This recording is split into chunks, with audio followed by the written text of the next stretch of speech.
ನಮಸ್ಕಾರ ಎಲ್ಲರಿಗೂ. ಸ್ಪರ್ಧಾತ್ಮಕ ಪರೀಕ್ಷೆಗಳ ತಯಾರಿಯಲ್ಲಿ ಬ್ಯುಸಿ ಇದ್ದೀರಾ?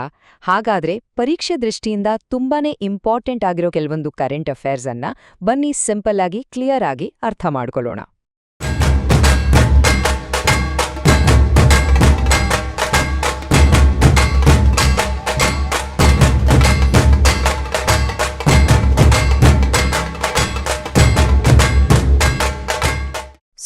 ಇವತ್ತು ನಾವು ಏನೆಲ್ಲ ನೋಡ್ತೀವಿ ಅಂದ್ರೆ ಅಂತಾರಾಷ್ಟ್ರೀಯ ಸಂಬಂಧಗಳು, ನಮ್ಮ ರಾಷ್ಟ್ರೀಯ ಸುದ್ದಿಗಳು, ಸೈನ್ಸ್ ಅಂಡ್ ಟೆಕ್, ಕೆಲವು ಇಂಪಾರ್ಟೆಂಟ್ ಪರ್ಸನಾಲಿಟೀಸ್ ಮತ್ತೆ ಕೊನೆಗೆ ಎನ್ವೈರನ್ಮೆಂಟ್ ನ್ಯೂಸ್. ಸರಿ, ಹಾಗಿದ್ರೆ ಶುರು ಮಾಡೋಣ ಅಲ್ವಾ? ಮೊದಲನೆಯದಾಗಿ ಇಂಟರ್ನ್ಯಾಷನಲ್ ರಿಲೇಷನ್ಸ್. ನೋಡಿ, ಗ್ಲೋಬಲ್ ಸ್ಟೇಜ್ನಲ್ಲಿ ಇಂಡಿಯಾದ ರೋಲ್ ಈಗ ತುಂಬಾನೇ ಚೇಂಜ್ ಆಗ್ತಿದೆ. ಈ ನಿಟ್ಟಿನಲ್ಲಿ ಇತ್ತೀಚೆಗೆ ನಡೆದ 2 ಮೇಜರ್ ಡೆವಲಪ್ಮೆಂಟ್ಸ್ ಯಾವುದು ಅಂತ ನೋಡೋಣ ಬನ್ನಿ. ನಮ್ಮ ಮೊದಲನೇ ಟಾಪಿಕ್ ಇಂಡಿಯಾ-ಈಜಿಪ್ಟ್ ಡಿಫೆನ್ಸ್ ಕಾರ್ಪೊರೇಷನ್. ಇತ್ತೀಚೆಗೆ ಈಜಿಪ್ಟ್ನ ರಾಜಧಾನಿ ಕೈರೋದಲ್ಲಿ 11ನೇ ಜಂಟಿ ರಕ್ಷಣಾ ಸಮಿತಿ ಸಭೆ ಅಂದ್ರೆ ಜಾಯಿಂಟ್ ಡಿಫೆನ್ಸ್ ಕಮಿಟಿ ಮೀಟಿಂಗ್ ನಡೆದಿದೆ. ನೋಡಿ, ಇದೇನೋ ಸುಮ್ಮನೆ ಒಂದು ಫಾರ್ಮಲ್ ಮೀಟಿಂಗ್ ಅನ್ಕೋಬೇಡಿ. ಇದರ ಉದ್ದೇಶ ಅದಕ್ಕಿಂತ ದೊಡ್ಡದಿದೆ. ಟ್ರೈನಿಂಗ್ ಆಗಿರಬಹುದು, ಜಾಯಿಂಟ್ ಮಿಲಿಟರಿ ಎಕ್ಸರ್ಸೈಸ್ಗಳು, ಅಷ್ಟೇ ಅಲ್ಲ, ಡಿಫೆನ್ಸ್ ಎಕ್ವಿಪ್ಮೆಂಟ್ ಪ್ರೊಡಕ್ಷನ್, ಹೀಗೆ ಎಲ್ಲ ಕ್ಷೇತ್ರಗಳಲ್ಲೂ ಒಟ್ಟಿಗೆ ಕೆಲಸ ಮಾಡಿ 2 ದೇಶಗಳ ನಡುವಿನ ಸ್ಟ್ರಾಟಜಿಕ್ ಪಾರ್ಟ್ನರ್ಶಿಪ್ ಅನ್ನ ಇನ್ನಷ್ಟು ಸ್ಟ್ರಾಂಗ್ ಮಾಡೋದು ಇದರ ಮುಖ್ಯ ಗುರಿ. ಸರಿ, ಈಗ ಪರೀಕ್ಷೆ ದೃಷ್ಟಿಯಿಂದ ತುಂಬಾನೇ ಇಂಪಾರ್ಟೆಂಟ್ ಆಗಿರೋ ಈಜಿಪ್ಟ್ನ ಕೆಲವೊಂದು ಜಾಗ್ರಫಿಕಲ್ ಫ್ಯಾಕ್ಟ್ಸ್ ನೋಡೋಣ. ಈಜಿಪ್ಟ್ ಇದೆಯಲ್ಲ, ಇದೊಂದು ಟ್ರಾನ್ಸ್ ಕಾಂಟಿನೆಂಟಲ್ ದೇಶ, ಅಂದ್ರೆ ಆಫ್ರಿಕಾ ಮತ್ತೆ ಏಷ್ಯಾ 2 ಖಂಡಗಳಲ್ಲಿದೆ. ಇದರ ರಾಜಧಾನಿ ಕೈರೋ. ಗಡಿ ನೋಡೋದಾದ್ರೆ ಸುಡಾನ್, ಲೀಬಿಯಾ, ಇಸ್ರಾಯೇಲ್ ಜೊತೆ ಹಂಚ್ಕೊಂಡಿದೆ. ಅಷ್ಟೇ ಅಲ್ಲ, ಮೆಡಿಟರೇನಿಯನ್ ಸಮುದ್ರ ಮತ್ತೆ ಕೆಂಪು ಸಮುದ್ರ ಎರಡಕ್ಕೂ ತೀರ ಪ್ರದೇಶ ಇದೆ. ಇನ್ನೊಂದು ಬಹಳ ಮುಖ್ಯವಾದ ಪಾಯಿಂಟ್, ಪ್ರಪಂಚದ ಅತಿ ಉದ್ದದ ನದಿ ನೈಲ್ ನದಿ, ಅದು ಹರಿಯೋದೇ ಈಜಿಪ್ಟ್ ಮೂಲಕ. ಈ ಪಾಯಿಂಟ್ಸ್ ಎಲ್ಲ ನೆನ್ಪಲ್ಲಿಟ್ಕೊಳ್ಳೋದು ಎಕ್ಸಾಮ್ಗೆ ತುಂಬಾನೇ ಯೂಸ್ ಆಗುತ್ತೆ. ಓಕೆ, ಡಿಫೆನ್ಸ್ ಆಯ್ತು. ಈಗ ಡಿಫೆನ್ಸ್ ಅಷ್ಟೇ ಇಂಪಾರ್ಟೆಂಟ್ ಆಗಿರೋ ಇನ್ನೊಂದು ಕ್ಷೇತ್ರ, ಅದು ಟ್ರೇಡ್ ಅಂದ್ರೆ ವ್ಯಾಪಾರ. ಈಗ ಇಂಡಿಯಾ ಮತ್ತು ವರ್ಲ್ಡ್ಸ್ ಬಿಗ್ಗೆಸ್ಟ್ ಎಕಾನಮಿ ಅಮೆರಿಕಾ ನಡುವೆ ನಡೀತಿರೋ ಒಂದು ಇಂಪಾರ್ಟೆಂಟ್ ಟ್ರೇಡ್ ಟಾಕ್ ಬಗ್ಗೆ ನೋಡೋಣ. ಈ ಮಾತುಕತೆಯ ಇಮಿಡಿಯೇಟ್ ಗೋಲ್ ಏನು ಅಂದ್ರೆ ಒಂದು ಇಂಟರಿಮ್ ಅಗ್ರಿಮೆಂಟ್ ಫೈನಲೈಸ್ ಮಾಡೋದು.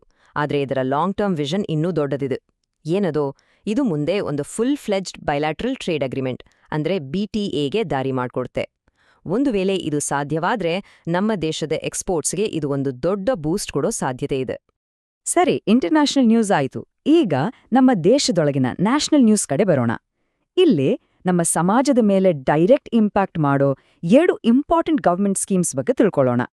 ಮೊದಲನೇದಾಗಿ ನಮಸ್ತೆ ಸ್ಕೀಮ್. ಇದರ full form national action for mechanised sanitation ecosystem. ಇದು ministry of social justice and empowerment ಹಾಗೂ ministry of housing and urban affairs, ಈ 2 ಸಚಿವಾಲಯಗಳ ಒಂದು ಜಾಯಿಂಟ್ ಇನಿಷಿಯೇಟಿವ್. ಇದರ ಮುಖ್ಯ ಗುರಿ ಒಂದೇ, ನಮ್ಮ ದೇಶದ ಸ್ಯಾನಿಟೇಷನ್ ವರ್ಕರ್ಸ್ ಇದಾರಲ್ಲ, ಅವರ ಸೇಫ್ಟಿ ಮತ್ತೆ ಡಿಗ್ನಿಟಿ ಅಂದ್ರೆ ಘನತೆಯನ್ನ ಕಾಪಾಡೋದು. ಹಾಗಿದ್ರೆ ಈ ನಮಸ್ತೆ ಸ್ಕೀಮ್ನ 4 ಮೇನ್ ಆಬ್ಜೆಕ್ಟಿವ್ಸ್ ಏನು? ಮೊದಲನೇದಾಗಿ, ಸ್ಯಾನಿಟೇಷನ್ ಕೆಲಸದಲ್ಲಿ 0 ಡೆತ್ಸ್ ಅಂದ್ರೆ ಈ ಕೆಲಸ ಮಾಡುವಾಗ ಯಾರೂ ಪ್ರಾಣ ಕಳ್ಕೊಳ್ಬಾರ್ದು. ಎರಡನೇದು, ಹ್ಯೂಮನ್ ವೇಸ್ಟ್ ಜೊತೆ ಯಾವುದೇ ರೀತಿ ಡೈರೆಕ್ಟ್ ಕಾಂಟ್ಯಾಕ್ಟ್ ಇರಬಾರ್ದು, ಅದನ್ನ ಕಂಪ್ಲೀಟ್ ಆಗಿ ನಿಲ್ಲಿಸೋದು. ಮೂರನೇದು, ಎಲ್ಲಾ ವರ್ಕರ್ಸ್ಗೂ ಸ್ಕಿಲ್ ಟ್ರೈನಿಂಗ್ ಕೊಟ್ಟು ಬೇಕಾದ ಸೇಫ್ಟಿ ಎಕ್ವಿಪ್ಮೆಂಟ್ಸ್ ಒದಗಿಸೋದು. ಕೊನೆದಾಗಿ 4ನೇದು, ಸೆಲ್ಫ್ ಹೆಲ್ಪ್ ಗ್ರೂಪ್ಸ್ ಅಂದ್ರೆ SHGಗಳ ಮೂಲಕ ಅವರನ್ನ ಎಂಪವರ್ ಮಾಡೋದು. ಒಟ್ನಲ್ಲಿ ಇದು ಸೇಫ್ಟಿ, ಡಿಗ್ನಿಟಿ ಮತ್ತು ಎಂಪವರ್ಮೆಂಟ್ ಮೇಲೆ ಫೋಕಸ್ ಮಾಡುತ್ತೆ. ನ್ಯಾಷನಲ್ ನ್ಯೂಸ್ನಲ್ಲಿ ನಮ್ಮ 2ನೇ topic sustainable aviation fuel, short ಆಗಿ SAF. ಗವರ್ಮೆಂಟ್ ಇತ್ತೀಚೆಗೆ ಏವಿಯೇಷನ್ ಟರ್ಬೈನ್ ಫ್ಯೂಯಲ್ ಅಂದ್ರೆ ATF ಆರ್ಡರ್ಗೆ ಒಂದು ಅಮೆಂಡ್ಮೆಂಟ್ ತಂದು ಅದರಲ್ಲಿ ಈ SAF ಅನ್ನ ಸೇರಿಸಿದೆ. ಹಾಗಿದ್ರೆ ಏನಿದು ಸಸ್ಟೈನಬಲ್ ಏವಿಯೇಷನ್ ಫ್ಯೂಯಲ್ ಅಥವಾ SAF? ಸಿಂಪಲ್ ಆಗಿ ಹೇಳೋದಾದ್ರೆ ಇದೊಂದು ಈಕೋ ಫ್ರೆಂಡ್ಲಿ ಫ್ಲೈಟ್ ಫ್ಯೂಯಲ್. ಇದನ್ನ ವೇಸ್ಟ್ ಆಯಿಲ್, ಫ್ಯಾಟ್ಸ್ ಈ ತರಹದ ಸಸ್ಟೈನಬಲ್ ಸೋರ್ಸ್ಗಳಿಂದ ತಯಾರಿಸ್ತಾರೆ. ಇದರ ಸ್ಪೆಷಾಲಿಟಿ ಏನ್ ಗೊತ್ತಾ? ಇದು ಕೆಮಿಕಲಿ ನೋಡಿದ್ರೆ ನಾರ್ಮಲ್ ATF ತರಾನೇ ಇರುತ್ತೆ. ಅಂದ್ರೆ ಫ್ಲೈಟ್ ಇಂಜಿನಲ್ಲಿ ಏನೂ ಚೇಂಜಸ್ ಮಾಡೋ ಅಗತ್ಯ ಇಲ್ಲ, ಡೈರೆಕ್ಟ್ ಆಗಿ ಯೂಸ್ ಮಾಡಬಹುದು. ಇದರ ಅತಿದೊಡ್ಡ ಅಡ್ವಾಂಟೇಜ್, ಇದು ಏವಿಯೇಷನ್ ಇಂದ ಆಗೋ ಕಾರ್ಬನ್ ಎಮಿಷನ್ ಅನ್ನ ಅಂದ್ರೆ ಇಂಗಾಲದ ಹೊರಸೂಸುವಿಕೆಯನ್ನ ತುಂಬಾನೇ ಕಡಿಮೆ ಮಾಡುತ್ತೆ. ಸರಿ, ಈಗ ಸೈನ್ಸ್ ಅಂಡ್ ಟೆಕ್ನಾಲಜಿ ಸೆಕ್ಷನ್ಗೆ ಹೋಗೋಣ. ಇಲ್ಲಿ ನಾವು ನೋಡಕ್ ಹೊರಟಿರೋದು ಒಂದು ಸಾಮಾನ್ಯ ವಿಷಯ ಅಲ್ಲ. ದಶಕಗಳಿಂದ ಇಡೀ ಜಗತ್ತನ್ನೇ ಕಾಡ್ತಿರೋ ಒಂದು ದೊಡ್ಡ ಪ್ರಾಬ್ಲಮ್, ಅದಕ್ಕೊಂದು ಅದ್ಭುತ ಸೊಲ್ಯೂಷನ್. ಯಾವುದದು ಅಂದ್ರೆ ನ್ಯೂಕ್ಲಿಯರ್ ವೇಸ್ಟ್. ನೋಡಿ, ಫಿನ್ಲ್ಯಾಂಡ್ ದೇಶ ವೊಂಕಾಲು ಅನ್ನೋ ಹೆಸರಿನ ಒಂದು ಫೆಸಿಲಿಟಿನ ಶುರು ಮಾಡಕ್ಕೆ ರೆಡಿಯಾಗಿದೆ. ಇದೇನು ಅಂದ್ರೆ highly radioactive nuclear waste ಅನ್ನ ಪರ್ಮನೆಂಟ್ ಆಗಿ ಸ್ಟೋರ್ ಮಾಡಕ್ಕೆ ಕಟ್ಟಿರೋ ಜಗತ್ತಿನ ಮೊದಲ, ಹೌದು, world's first deep geological repository. ಅಂದ್ರೆ ಭೂಮಿಯ ಆಳದಲ್ಲಿ ನಿರ್ಮಿಸಿರೋ ಒಂದು ಶಾಶ್ವತ ಭಂಡಾರ. ಇದು ನ್ಯೂಕ್ಲಿಯರ್ ವೇಸ್ಟ್ ಮ್ಯಾನೇಜ್ಮೆಂಟ್ ಸಮಸ್ಯೆಗೆ ಒಂದು ಗೇಮ್ ಚೇಂಜಿಂಗ್ ಸೊಲ್ಯೂಷನ್ ಅಂತಾನೆ ಹೇಳ್ಬೋದು. ಈ ನಂಬರ್ ನೋಡಿ, 1,00,000. ಇದು ಸುಮ್ನೆ ಒಂದು ನಂಬರ್ ಅಲ್ಲ, ಇದು ವರ್ಷಗಳು. 1,00,000 ವರ್ಷಗಳು. ಫಿನ್ಲ್ಯಾಂಡ್ನ ಈ ಒಂಕಾಲು ರೆಪಾಸಿಟರಿ ನ್ಯೂಕ್ಲಿಯರ್ ವೇಸ್ಟ್ ಅನ್ನ ಬರೋಬ್ಬರಿ 1,00,000 ವರ್ಷ ಸೇಫಾ ಇಡೋ ಥರ ಡಿಸೈನ್ ಮಾಡಿದ್ದಾರೆ. ಜಸ್ಟ್ ಇಮ್ಯಾಜಿನ್, ನಮ್ಮ ಇಡೀ ಮಾಡರ್ನ್ ಹ್ಯೂಮನ್ ಹಿಸ್ಟ್ರಿಗಿಂತನೂ ಜಾಸ್ತಿ ಸಮಯ ಇದು. ಸರಿ, ಈಗ ನಾವು ಇತ್ತೀಚೆಗೆ ಸುದ್ದಿಯಲ್ಲಿದ್ದ ಇಬ್ರು ಇಂಪಾರ್ಟೆಂಟ್ ಪರ್ಸನಾಲಿಟೀಸ್ ಬಗ್ಗೆ ಕ್ವಿಕ್ ಆಗಿ ತಿಳ್ಕೊಳ್ಳೋಣ. ಮೊದಲಿಗೆ ಡಿಫೆನ್ಸ್ ಸೆಕ್ಟರ್ನಲ್ಲಿ Indian army chief general Upendra Dwivedi ಅವರಿಗೆ ಅಮೆರಿಕದಲ್ಲಿ ಒಂದು ದೊಡ್ಡ ಗೌರವ ಸಿಕ್ಕಿದೆ. ಅವರನ್ನ ಯುಎಸ್ ಆರ್ಮಿ ವಾರ್ ಕಾಲೇಜ್ನ ಇಂಟರ್ನ್ಯಾಷನಲ್ ಹಾಲ್ ಆಫ್ ಫೇಮ್ಗೆ ಸೇರಿಸಲಾಗಿದೆ. ಈ ಗೌರವ ಪಡೆದ 3ನೇ ಭಾರತೀಯ ಸೇನಾ ಮುಖ್ಯಸ್ಥ ಇವರು. ಇನ್ನು ಎಕಾನಮಿ ಕಡೆ ಬಂದ್ರೆ ಫೇಮಸ್ ಎಕಾನಮಿಸ್ಟ್ ಅಶೋಕ್ ಲಹಿರಿ ಅವರು ನೀತಿ ಆಯೋಗದ ಹೊಸ ವೈಸ್ ಚೇರ್ಮನ್ ಆಗಿ ಅಪಾಯಿಂಟ್ ಆಗಿದ್ದಾರೆ. ಓಕೆ, ಈಗ ನಾವು ನಮ್ಮ ಇವತ್ತಿನ ಚರ್ಚೆಯ ಕೊನೆಯ ಸೆಕ್ಷನ್ಗೆ ಬಂದಿದ್ದೇವೆ, ಎನ್ವೈರ್ನ್ಮೆಂಟ್ ನ್ಯೂಸ್.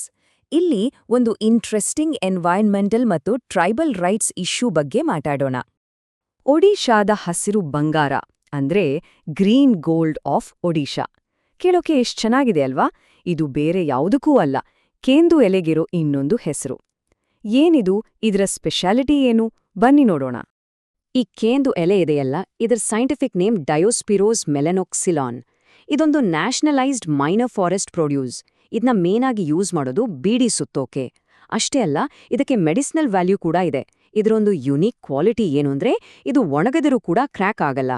ಒಡಿಶಾ ಇದರ ಪ್ರೊಡಕ್ಷನ್ನಲ್ಲಿ ದೇಶದಲ್ಲೇ 3ನೇ ಸ್ಥಾನದಲ್ಲಿದೆ. ಇನ್ನೊಂದು ಇಂಟ್ರೆಸ್ಟಿಂಗ್ ಫ್ಯಾಕ್ಟ್ ಅಂದ್ರೆ ಇದನ್ನ ಪ್ರಾಸೆಸ್ ಮಾಡಿ ಮಾರೋ ದೇಶದ ಏಕೈಕ ರಾಜ್ಯ ಒಡಿಶಾ. ಈ ಚಾರ್ಟ್ ನೋಡಿದ್ರೆ ನಿಮ್ಗೆ ಕ್ಲಿಯರ್ ಆಗತ್ತೆ. ಕೇಂದು ಎಲೆ ಪ್ರೊಡಕ್ಷನ್ನಲ್ಲಿ ಮಧ್ಯಪ್ರದೇಶ್ ಫಸ್ಟ್, ಛತ್ತೀಸ್ಗಢ್ ಸೆಕೆಂಡ್, ಆಮೇಲೆ 3ನೇ ಸ್ಥಾನದಲ್ಲಿ ಒಡಿಶಾ ಇದೆ. ಈ ಮಾಹಿತಿ ಯಾಕೆ ಇಂಪಾರ್ಟೆಂಟ್ ಅಂದ್ರೆ ಈ ಹಸಿರು ಬಂಗಾರದ ಮೇಲೆ ಕಾನೂನಾತ್ಮಕ ಹಕ್ಕುಗಳಿಗಾಗಿ ಅಲ್ಲಿನ ಟ್ರೈಬಲ್ ಕಮ್ಯುನಿಟೀಸ್ ಒಂದು ದೊಡ್ಡ ಹೋರಾಟವನ್ನೇ ನಡೆಸುತ್ತಿದ್ದಾರೆ. ಆ ಹಿನ್ನೆಲೆಯಲ್ಲಿ ಇದು ಗಮನ ಸೆಳೆಯುತ್ತೆ. ಸೊ ಇವತ್ತು ನಾವು ಡಿಫೆನ್ಸ್ ಡೀಲ್ಸ್ ಇಂದ ಹಿಡಿದು eco friendly fuel, nuclear waste management, tribal rights, ಹೀಗೆ ತುಂಬಾನೇ ವಿಷಯಗಳನ್ನ ಚರ್ಚೆ ಮಾಡಿದ್ವಿ. ಈಗೊಂದು ಕೊನೆ ಪ್ರಶ್ನೆ. ವೇಗವಾಗಿ ಬದಲಾಗ್ತಿರೋ ಈ ಗ್ಲೋಬಲ್ ಸಿನಾರಿಯೋದಲ್ಲಿ ನಾವು ಮಾತಾಡಿದ ಎಲ್ಲ ಬೆಳವಣಿಗೆಗಳಲ್ಲಿ ಯಾವುದು ಇಂಡಿಯಾದ ಸ್ಟ್ರಾಟಜಿಕ್ ಫ್ಯೂಚರ್ ಅನ್ನ ರೀಶೇಪ್ ಮಾಡೋ ಅತಿ ಹೆಚ್ಚು ಪೊಟೆನ್ಷಿಯಲ್ ಹೊಂದಿದೆ ಅಂತ ಅನ್ಸುತ್ತೆ? ಇದರ ಬಗ್ಗೆ ಖಂಡಿತ ಯೋಚನೆ ಮಾಡಿ. ಮುಂದಿನ ಸಂಚಿಕೆಯಲ್ಲಿ ಮತ್ತಷ್ಟು ಇಂಟ್ರೆಸ್ಟಿಂಗ್ ವಿಷಯಗಳೊಂದಿಗೆ ಮತ್ತೆ ಸಿಗೋಣ. ಬನ್ನಿ, ಇವತ್ತು ನಿಮ್ಮ ಕರೆಂಟ್ ಅಫೇರ್ಸ್ ಜ್ಞಾನವನ್ನ ಒಂದು ಸಣ್ಣ ಕ್ವಿಜ್ ಮೂಲಕ ಟೆಸ್ಟ್ ಮಾಡೋಣ. ಇತ್ತೀಚೆಗೆ ನಡೆದ ಅತ್ಯಂತ ಪ್ರಮುಖ ಘಟನೆಗಳ ಬಗ್ಗೆ ಪ್ರಶ್ನೆಗಳಿವೆ. ರೆಡಿ ಇದ್ದೀರಾ? ಓಕೆ, ಇವತ್ತು ನಾವು 4 ಮುಖ್ಯ ವಿಭಾಗಗಳನ್ನು ನೋಡಲಿದ್ದೇವೆ. ಅಂತಾರಾಷ್ಟ್ರೀಯ ವಿದ್ಯಮಾನಗಳು, ವಿಜ್ಞಾನ, ಪರಿಸರ, ಸರ್ಕಾರಿ ಯೋಜನೆಗಳು ಮತ್ತೆ ನೇಮಕಾತಿ ಹಾಗೂ ಗೌರವಗಳು. ಪ್ರತಿಯೊಂದು ಪರೀಕ್ಷೆಗೆ ತುಂಬಾನೇ ಇಂಪಾರ್ಟೆಂಟ್. ಹಾಗಾದ್ರೆ ಶುರು ಮಾಡೋಣ ಅಲ್ವಾ? ಸರಿ, ನಮ್ಮ ಮೊದಲನೇ ಸೆಕ್ಷನ್ ಅಂತಾರಾಷ್ಟ್ರೀಯ ವಿದ್ಯಮಾನಗಳು. ನೋಡೋಣ ಜಗತ್ತಿನಲ್ಲಿ ಇತ್ತೀಚೆಗೆ ಏನೆಲ್ಲ ನಡೆದಿದೆ ಅಂತ. ಇಲ್ಲಿದೆ ನೋಡಿ ಮೊದಲನೇ ಪ್ರಶ್ನೆ. ಯಾವ ದೇಶ 2 ಖಂಡಗಳಲ್ಲಿ ಹರಡಿಕೊಂಡಿದೆ? ಅಷ್ಟೇ ಅಲ್ಲ, ಅದರ ಸಿನೈ ಪೆನಿನ್ಸುಲಾ ಒಂದು ರೀತಿಯಲ್ಲಿ ಲ್ಯಾಂಡ್ ಬ್ರಿಡ್ಜ್ ಥರ ಕೆಲಸ ಮಾಡುತ್ತೆ. ಟರ್ಕಿನಾ, ರಷ್ಯಾನಾ, ಈಜಿಪ್ಟ್ ಅಥವಾ ಕಜಾಕಿಸ್ತಾನ್? ಸ್ವಲ್ಪ ಯೋಚನೆ ಮಾಡಿ. ಸರಿಯಾದ ಉತ್ತರ ಆಪ್ಷನ್ ಸಿ, ಈಜಿಪ್ಟ್. ನೋಡಿ, ಈಜಿಪ್ಟ್ ಎಷ್ಟು ಸ್ಪೆಷಲ್ ಅಂದ್ರೆ ಅದು ಆಫ್ರಿಕಾದ ಈಶಾನ್ಯ ಮೂಲೆ ಮತ್ತು ಏಷ್ಯಾದ ನೈಋತ್ಯ ಮೂಲೆ ಎರಡಲ್ಲೂ ಇದೆ. ಇವೆರಡನ್ನೂ ಜೋಡಿಸೋದೇ ಸಿನೈ ಪೆನಿನ್ಸುಲಾ. ಇದೇ ಕಾರಣಕ್ಕೆ ಜಾಗತಿಕ ವ್ಯಾಪಾರದಲ್ಲಿ ಮತ್ತೆ ರಾಜಕೀಯದಲ್ಲಿ ಈಜಿಪ್ಟ್ನ ಪಾತ್ರ ತುಂಬಾನೇ ಮುಖ್ಯವಾಗುತ್ತೆ. ಸರಿ, ಮುಂದಿನ ಪ್ರಶ್ನೆಗೆ ಹೋಗೋಣ. ಇದು ತುಂಬಾನೇ ಐತಿಹಾಸಿಕವಾದ ಒಂದು ವಿಷಯ. ಇತ್ತೀಚೆಗೆ ಮೆಕ್ಸಿಕೋದ ಮೊದಲ ಮಹಿಳಾ ಅಧ್ಯಕ್ಷರಾಗಿ ಯಾರು ಆಯ್ಕೆಯಾಗಿದ್ದಾರೆ? ಮೆಕ್ಸಿಕೋ ಇತಿಹಾಸದಲ್ಲಿ ಇದೇ ಫಸ್ಟ್ ಟೈಮ್. ಉತ್ತರ ಕ್ಲಾಡಿಯಾ ಶೈನ್ಬಾಮ್. ಇದೊಂದು ಸಣ್ಣ ವಿಷಯ ಅಲ್ಲ. ಮೆಕ್ಸಿಕೋದ ಸುಮಾರು 200 ವರ್ಷಗಳ ಇತಿಹಾಸದಲ್ಲಿ ಇದೇ ಮೊದಲ ಬಾರಿಗೆ ಒಬ್ಬ ಮಹಿಳೆ ಅಧ್ಯಕ್ಷೆಯಾಗಿದ್ದಾರೆ. ಅವರೊಬ್ಬ ವಿಜ್ಞಾನಿ ಕೂಡ ಆಗಿದ್ದು ಈ ಗೆಲುವು ಇನ್ನಷ್ಟು ಮಹತ್ವ ಪಡೆದಿದೆ. ಈ ಹೆಸರನ್ನ ನೆನಪಿನಲ್ಲಿಟ್ಕೊಳ್ಳಿ, ಪರೀಕ್ಷೆಯಲ್ಲಿ ಕೇಳೋ ಸಾಧ್ಯತೆ ಇದೆ. ಈಗ 3ನೇ ಪ್ರಶ್ನೆ. ಇದು ಇಂಡಿಯಾ US ರಿಲೇಷನ್ಶಿಪ್ ಬಗ್ಗೆ.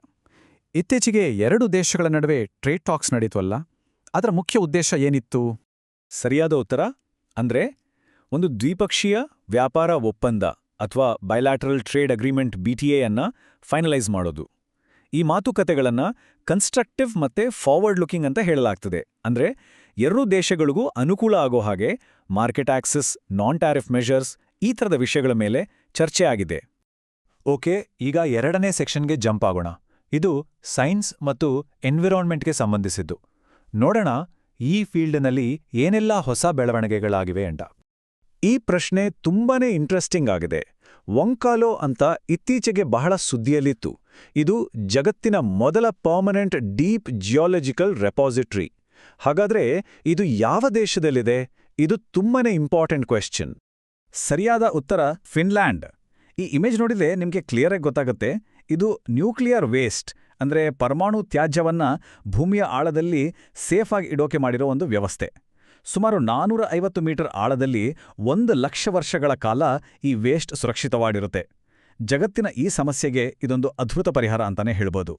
ಮುಂದಿನ ಪ್ರಶ್ನೆ ಏವಿಯೇಷನ್ ಸೆಕ್ಟರ್ನ ಭವಿಷ್ಯದ ಬಗ್ಗೆ ಇದೆ. ಸಸ್ಟೈನಬಲ್ ಏವಿಯೇಷನ್ ಫ್ಯೂಯಲ್ ಅಥವಾ ಶಾರ್ಟ್ ಆಗಿ SAF ಅಂತ ಕರೀತಾರೆ. ಇದನ್ನ ಮುಖ್ಯವಾಗಿ ಯಾವುದರಿಂದ ಪ್ರೊಡ್ಯೂಸ್ ಮಾಡ್ತಾರೆ? ಹೌದು, ಕರೆಕ್ಟ್ ಆನ್ಸರ್ ಅಂದ್ರೆ ನವೀಕರಿಸಬಹುದಾದ ಜೀವರಾಶಿ ಮತ್ತೆ ತ್ಯಾಜ್ಯ ಸಂಪನ್ಮೂಲಗಳು. ಸಿಂಪಲ್ ಆಗಿ ಹೇಳೋದಾದ್ರೆ ವೇಸ್ಟ್ ಆಯಿಲ್, ಮುನಿಸಿಪಲ್ ವೇಸ್ಟ್ ಮತ್ತೆ ಆಹಾರಕ್ಕೆ ಬಳಸದ ಬೆಳೆಗಳಿಂದ ಇದನ್ನು ತಯಾರಿಸ್ತಾರೆ.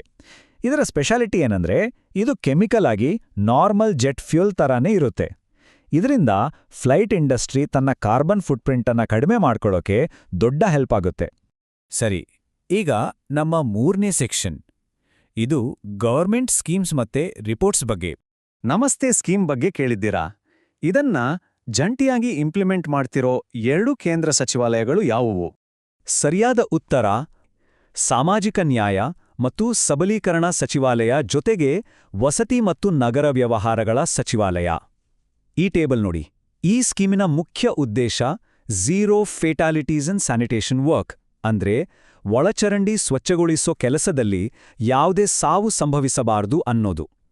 ಇದು ತುಂಬಾನೇ ಮಹತ್ವದ ಒಂದು ಯೋಜನೆ. ಈಗ ಮುಂದಿನ ಪ್ರಶ್ನೆಗೆ ಬರೋಣ. ಇದು ಫಾರೆಸ್ಟ್ ರೈಟ್ಸ್ ಆಕ್ಟ್ 2006ಕ್ಕೆ ಸಂಬಂಧಿಸಿದ್ದು. ಈ ಕಾನೂನಿನ ಪ್ರಕಾರ ಕೇಂದು ಎಲೆಯ ಲೀಗಲ್ ಸ್ಟೇಟಸ್ ಏನು? ಇದರ ಉತ್ತರ ಇದನ್ನ ಸಣ್ಣ ಅರಣ್ಯ ಉತ್ಪನ್ನ ಅಥವಾ ಮೈನರ್ ಫಾರೆಸ್ಟ್ ಪ್ರೊಡ್ಯೂಸ್ ಅಂತ ಕ್ಲಾಸಿಫೈ ಮಾಡಿದ್ದಾರೆ. ನಿಮ್ಗೊತ್ತಾ, ಇದನ್ನ ಒಡಿಶಾದ ಹಸಿರು ಬಂಗಾರ ಅಂತಾನೂ ಕರೀತಾರೆ. ಯಾಕಂದ್ರೆ ಇದು ಬೀಡಿ ಸುತ್ತೋಕೆ ಬಳಕೆಯಾಗುತ್ತೆ ಮತ್ತೆ ದೊಡ್ಡ ಮಟ್ಟದ ಆದಾಯ ತರುತ್ತೆ. ಇನ್ನೊಂದು ವಿಶೇಷ ಅಂದ್ರೆ ಸಂಸ್ಕರಿಸಿದ ಕೇಂದು ಎಲೆಗಳನ್ನ ಪ್ರೊಡ್ಯೂಸ್ ಮಾಡೋ ದೇಶದ ಏಕೈಕ ರಾಜ್ಯ ಒಡಿಶಾ. ಬನ್ನಿ, ಈಗ ನಮ್ಮ ಫೈನಲ್ ಸೆಕ್ಷನ್ಗೆ ಬಂದಿದ್ದೇವೆ. Appointments and honours. ನೋಡೋಣ ಇತ್ತೀಚೆಗೆ ಯಾರೆಲ್ಲ ಸುದ್ದಿಯಲ್ಲಿದ್ರು ಅಂತ. ಇತ್ತೀಚೆಗೆ ಅಮೆರಿಕಾದ ಆರ್ಮಿ ವಾರ್ ಕಾಲೇಜ್ನ ಇಂಟರ್ನ್ಯಾಷನಲ್ ಹಾಲ್ ಆಫ್ ಫೇಮ್ಗೆ ಭಾರತದ ಯಾವ ಆರ್ಮಿ ಚೀಫ್ರನ್ನ ಸೇರಿಸ್ಕೊಳ್ಳಲಾಯಿತು? ಇದೊಂದು ದೊಡ್ಡ ಗೌರವ. Correct answer general Upendra Dwivedi. Interesting fact ಏನಂದ್ರೆ ಈ ಗೌರವವನ್ನು ಪಡೆದ 3ನೇ ಇಂಡಿಯನ್ ಆರ್ಮಿ ಚೀಫ್ ಇವರು. ಇವರ ಮೊದಲು ಜನರಲ್ VK ಸಿಂಗ್ ಮತ್ತು ಜನರಲ್ ಬಿಕ್ರಮ್ ಸಿಂಗ್ ಕೂಡ ಈ ಗೌರವಕ್ಕೆ ಪಾತ್ರರಾಗಿದ್ರು. ಇದು ನಮ್ಮ ಮಿಲಿಟರಿ ಲೀಡರ್ಶಿಪ್ಗೆ ಸಿಕ್ಕಿರೋ ಗ್ಲೋಬಲ್ ರೆಕಗ್ನಿಷನ್. ಸರಿ, ನಮ್ಮ ಕ್ವಿಜ್ನ ಕೊನೆಯ ಪ್ರಶ್ನೆ. ಭಾರತದ ಪ್ರಮುಖ ಥಿಂಕ್ ಟ್ಯಾಂಕ್ ಅಂತಾನೆ ಹೇಳೋ ನೀತಿ ಆಯೋಗದ ಹೊಸ ಉಪಾಧ್ಯಕ್ಷರಾಗಿ ಯಾರು ನೇಮಕಗೊಂಡಿದ್ದಾರೆ? ಸರಿಯಾದ ಉತ್ತರ ಅಶೋಕ್ ಲೆಹಿರಿ. ಇವರು ಒಬ್ಬ ಹೆಸರಾಂತ ಅರ್ಥಶಾಸ್ತ್ರಜ್ಞ, ಮೊದಲು ಚೀಫ್ ಎಕನಾಮಿಕ್ ಅಡ್ವೈಸರ್ ಕೂಡ ಆಗಿದ್ರು. ಇವರು ಸುಮನ್ ಬೇರಿ ಅವರಿಂದ ಈ ಜವಾಬ್ದಾರಿಯನ್ನು ವಹಿಸಿಕೊಂಡಿದ್ದಾರೆ. ಇದೊಂದು ತುಂಬಾನೇ ಕೀ ಅಪಾಯಿಂಟ್ಮೆಂಟ್. ಸೊ ಈ ಕ್ವಿಜ್ನಲ್ಲಿ ನಾವು ಕೇವಲ ಕೆಲವು ಇತ್ತೀಚಿನ ಘಟನೆಗಳನ್ನ ನೋಡಿದ್ವಿ. ಆದರೆ ಕಾಂಪಿಟೇಟಿವ್ ಎಕ್ಸಾಮ್ ಸಿಲೆಬಸ್ ನೋಡಿದ್ರೆ ಅದು ಸಾಗರದಷ್ಟು ದೊಡ್ಡದಲ್ವಾ? ಹಾಗಾದ್ರೆ ಬರೀ ಫ್ಯಾಕ್ಟ್ಸ್ಗಳನ್ನ ನೆನ್ಪಿಟ್ಕೊಳ್ಳೋದಷ್ಟೇ ಸಾಕಾ? ಅಥವಾ ಒಂದು ಘಟನೆಗೂ ಇನ್ನೊಂದು ಘಟನೆಗೂ ಇರೋ ಲಿಂಕನ್ನು ಅರ್ಥ ಮಾಡ್ಕೊಳ್ಳೋದು ಮುಖ್ಯನಾ? ಯಾವುದು ಬೆಸ್ಟ್ ಸ್ಟ್ರಾಟಜಿ? ಈ ಪ್ರಶ್ನೆಯೊಂದಿಗೆ ಇವತ್ತಿನ ಈ ಚರ್ಚೆಯನ್ನು ಮುಗಿಸೋಣ. ಯೋಚನೆ ಮಾಡಿ. ನಿಮ್ಮ ತಯಾರಿ ಹೀಗೆ ಮುಂದುವರಿಯಲಿ. ಧನ್ಯವಾದಗಳು.